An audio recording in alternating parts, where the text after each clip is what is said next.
السلام علیکم۔ Drama serial راہ جنون میں بالآخر الینا نامی بلا فساد پھیلانے میں کامیاب ہو ہی گئی اور یہ بیوقوف مہر جو بڑے بھروسے کے دعوے کر رہی تھی، الینا کی مکاریوں کو جانتے ہوئے بھی شبریز کا گھر چھوڑ کر چلی گئی، جبکہ اس نے وہ ریکارڈنگ بھی سنی تھی جس میں الینا نے خود کہا تھا کہ وہ کسی بھی حد تک جا کر مہر اور شبریز کی زندگی برباد کرنا چاہتی ہے۔ اب تک تو اس ملازم نے اپنی حرکت سے دل جیت لیا۔ شبریز کو USB دے کر اس نے زبردست کام کیا جس سے زین کی بھی عقل ٹھکانے آ گئی۔ الینا اور شبریز کے ماں باپ کا بھی فضول پلان بری طرح چوپٹ ہو گیا۔ اب یہ مہر جسے شبریز اور اس کی بھابھی نے پہلے ہی یہ بات سمجھائی تھی کہ کسی کی بھی باتوں میں آ کر شبریز پر سے اپنا بھروسہ ختم مت کرنا، کوئی کچھ بھی کہے اس پر اعتبار کرنا کیونکہ الینا کسی بھی حد تک جا سکتی ہے، لیکن اس شبریز کو بھی چاہیے تھا کہ اسے پہلے ہی الینا کا سارا قصہ سنا دے۔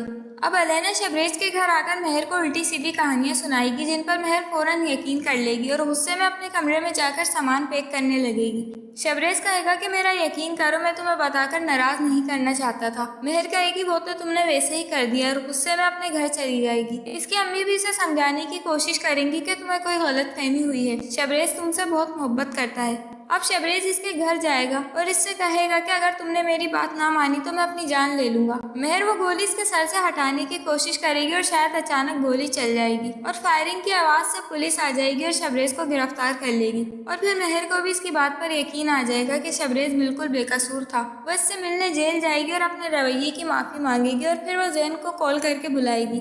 پھر وہ شبریز کی ضمانت کروائے گا، یا پھر یہ بھی ہو سکتا ہے کہ الینا اور اس کا فضول بھائی اسے کسی اور الزام میں بھی پھنسا دے اور شبریز کو ایک لمبے عرصے تک جیل میں رہنا پڑے۔ تو آپ کو کیا لگتا ہے؟ ہمیں کمنٹس کر کے ضرور بتائیں۔